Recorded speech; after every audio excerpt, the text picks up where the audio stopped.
Friends, मैं doctor कांचन ध्रुवकर, मैं स्त्री रोग तज्ञ और टेस्ट ट्यूब बेबी कंसल्टेंट हूँ और पिछले 10 वर्ष से पुणे में कार्यरत हूँ। आज हम प्रेगनेंसी के 3rd मंथ के बारे में जानने वाले हैं।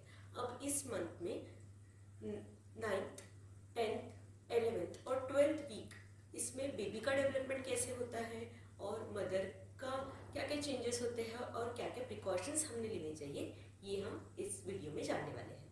अब 9th मंथ में बेबी जो है वो अराउंड 1.2 इंचेस का हो गया है। इसका साइज जो है वो ग्रेप जितना, एक ग्रेप के साइज का, एक अंगूर के साइज का हो गया है। बेबी जो है वो अंदर मूवमेंट भी करना चालू हो गया है और बेबी जो एक कर्व फॉर्म में था, एक टैडपोल लाइक था, तो वो अभी स्ट्रेट होने लग गया है और बेबी का जो टेल था वो भी पूरी तरीके से डिसअपियर होने लगता है। बेबी के जो आईलिड है वो फॉर्म होने लगते हैं, लेकिन ये आईलिड्स क्लोज रहते हैं।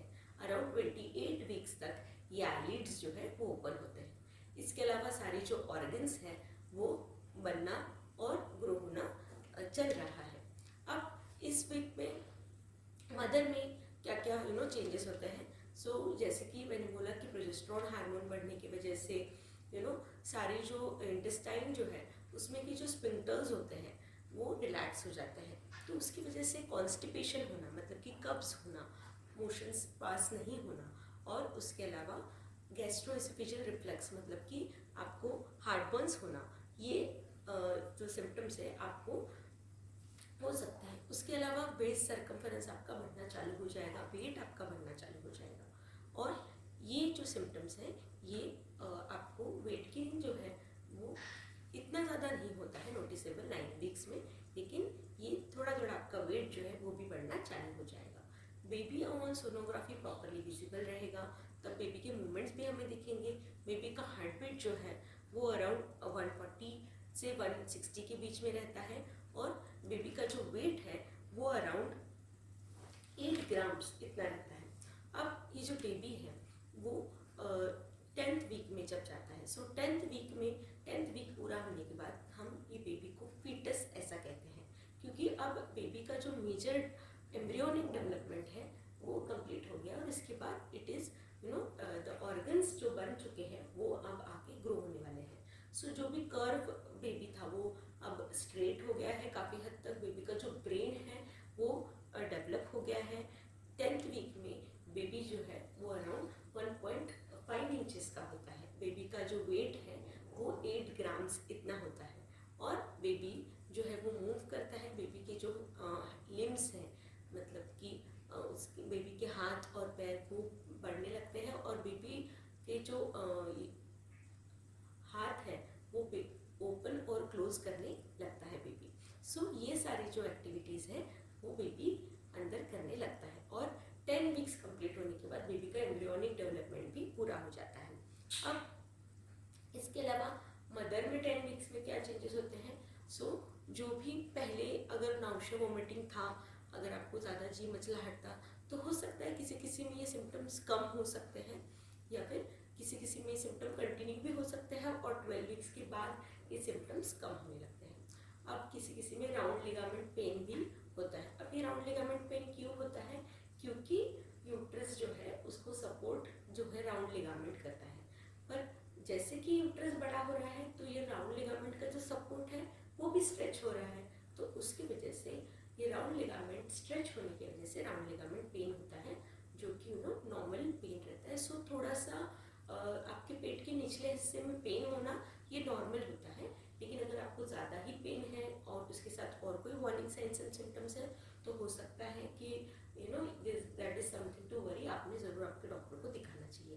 पर थोड़ा बहुत लो बैक पेन होना या फिर पेट के निचले हिस्से में पेन होना ये नॉर्मल होता है, इसे हम राउंड लिगामेंट पेन भी कहते हैं। अब आते हैं हम 11 वीक्स के बाद। अब 11 वीक्स में जो बेबी है वो, और ये अभी पूरा ह्यूमन फिटस, ह्यूमन बेबी जैसा दिखने लगता है और इस वक्त बेबी का जो फेशियल स्ट्रक्चर्स है, मतलब कि nose, eyelids, palate, tooth buds, मतलब कि बेबी की जो पैलेट है उसमें टूथ बर्ड्स भी अपीयर होना चालू हो जाते हैं। इस वक्त बेबी जो है वो 6 सेंटीमीटर का या फिर अराउंड 10 ग्राम्स का होता है और ये बेबी जो है वो अराउंड स्ट्रॉबेरी के साइज़ का होता है। अब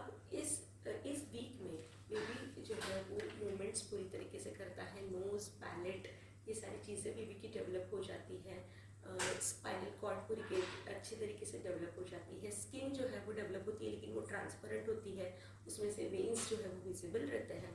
उसके अलावा बाकी सारी चीज़ें जो है लिवर, हार्ट और स्टमक, ये सारी चीज़ें जो है वो ऑलरेडी बन चुकी है और वो ग्रो होना अभी चालू है। अब इसके अलावा जानेंगे कि मदर में क्या चेंजेस होते हैं। तो 11th वीक में अगेन अगर आपको कॉन्स्टिपेशन का प्रॉब्लम है तो वो रह सकता है और कंटिन्यू रह सकता है, और आपको हार्टबर्न्स हो सकते हैं, जैसे मैंने बोला कि गैस्ट्रोइसोफेजियल रिफ्लक्स की वजह से आपको हार्टबर्न्स हो सकते हैं। इसके अलावा आपको ऐसा भी लग सकता है कि थोड़ा डिहाइड्रेशन हो रहा है, क्योंकि मैंने जैसे बोला कि आपके हार्ट में और आपके ब्लड प्रेशर में भी चेंजेस हो रहे हैं। आपका जो पेरिफेरल वस्कुलर रेजिस्टेंस है वो कम हो रहा है, तो उसकी वजह से पाल्पिटेशन होना, मतलब कभी कभी दिल की धड़कन बढ़ जाए ऐसा लगना, और इसके अलावा पेरिफेरल वस्कुलर रेजिस्टेंस कम होने की वजह से बीपी कम होना और उसकी वजह से थोड़ा चक्कर आए जैसा लगना, ये हो सकता है। तो इसको रोकने के लिए आपको प्रॉपर हाइड्रेशन मेंटेन करना बहुत ज़रूरी है। आपको अगर आपको पॉसिबल है तो ORS या फिर नारियल पानी आप हमेशा आपके साथ कैरी रख सकते हो, और आप प्रॉपर आपका hydration 8 to 10 glasses of water आप ले सकते हो। जो भी आपको मेडिसिन अभी तक के प्रिस्क्राइब की गई है, जैसे कि फॉलिक एसिड या फिर प्रोजेस्टेरॉन सप्लीमेंटेशन, इकोस्प्रिन या फिर थायराइड अगर आपको है तो थायराइड सप्लीमेंट्स, ये सारी जो मेडिसिन है वो आपने प्रॉपरली लेनी चाहिए। अगर इस महीने में आपको 11 वीक्स के बाद आपको अराउंड 11 to 13 वीक्स में एंटी स्कैन करने के लिए भी आपके डॉक्टर सलाह देंगे, तो वो आपने ज़रूर करना चाहिए। अब इसके अलावा हम आएंगे 12 वीक्स की तरफ। अब 12 वीक्स में बेबी जो है वो अराउंड 2.5 इंचेस इतना हो गया है, मतलब एक लेमन जितना ये बेबी हो गया है। अब ये बेबी जो है उसका वेट अराउंड 18 ग्राम्स इतना हो गया है। बेबी के जो ब्रेन, किडनीज जो है वो डेवलप हो चुके हैं। किडनीज जो है वो यूरिन सिक्रेट करना चालू हो गया है। तो ये जो किडनी है वो प्रॉपर यूरिन सिक्रेट करते हैं, जिसकी वजह से बेबी के आजू बाजू में जो एमनियोटिक फ्लूइड है वो बनता है, जो कि एमनियोटिक फ्लूइड एक बहुत ही इंपॉर्टेंट होता है, शॉक एब्जॉर्बिंग होता है, जो कि बेबी को कुछ भी ट्रॉमा होने से बचाता है। अब ये जो बेबी है इसके नोज, पैलेट, टूथ बर्थ, ये सारा डेवलप होना चालू हो जाता है, और बेबी के मूवमेंट्स भी स्ट्रॉन्ग हो जाते हैं। लेकिन यस, मूवमेंट्स अंदर होते हैं लेकिन वो हमें फील नहीं होते हैं, क्योंकि ये जो मूवमेंट्स हैं ये हमें बेबी के बोन्स सॉफ्ट होने की वजह से नहीं फील होते। बेबी के मसल्स, बोन्स, जॉइंट्स, नी जॉइंट्स, एल्बो जॉइंट्स, ये सारा डेवलप होना चालू हो जाता है, लेकिन ये हमें जो मूवमेंट्स है वो नहीं समझते, क्योंकि बेबी के बोन्स जो होते हैं वो सॉफ्ट होते हैं। अब इस महीने में अगेन लोग थोड़ा सा पेट के निचले हिस्से में पेन होना ये कॉमन है। पेट को थोड़ा सा बैकएक होना, ब्रेस्ट टेंडरनेस अगर होना है तो वो भी रह सकता है, कंटिन्यू रह सकता है, बट 12 वीक्स होते होते ये सारे जो सिम्टम्स हैं वो आपके कम हो जाएंगे। उसके अलावा कॉन्स्टिपेशन भी रह सकता है। अगर आप प्रोजेस्टेरॉन सप्लीमेंट ले रहे हो तो उसकी वजह से भी आपको कॉन्स्टिपेशन हो सकता है। सो इस हफ्ते में आप 12 वीक्स पूरा होने के बाद अपने एक एंटी स्कैन ज़रूर कराना चाहिए, उसके साथ एक नॉन इन्वेजिव प्रीनैटल टेस्टिंग भी कराना चाहिए। So at the end of 12 weeks, जब हमारा बेबी जो है वो 12 वीक्स पूरा कर गया है, सो ये एक आपका फर्स्ट ट्राइमेस्टर जो है वो कंप्लीट हो गया है। सो कॉन्ग्रेचुलेशंस दैट एक पड़ाव आपका फर्स्ट ट्राइमेस्टर जो है वो कंप्लीट हो गया है।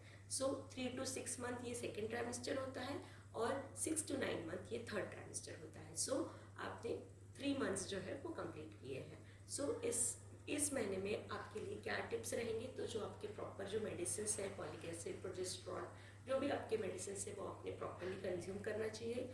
थोड़ा सा अगर आपको लोअर पेन है, लो बैक पेन है, या फिर लोअर एब्डोमिनल पेन है, तो वो राउंड लिगामेंट पेन रह सकता है। उसके लिए आप सिंपल मेडिसिन ले सकते हो, पैरासीटामोल, या फिर जो भी आपके डॉक्टर से कंसल्ट करके जो भी मेडिसिन है वो आप ले सकते हो। लेकिन अगर आपको ज़्यादा ही पेन है तो आपने डॉक्टर से कंसल्ट ज़रूर करना चाहिए, आपके ऑब्स्टेट्रिशियन से कंसल्ट ज़रूर करना चाहिए।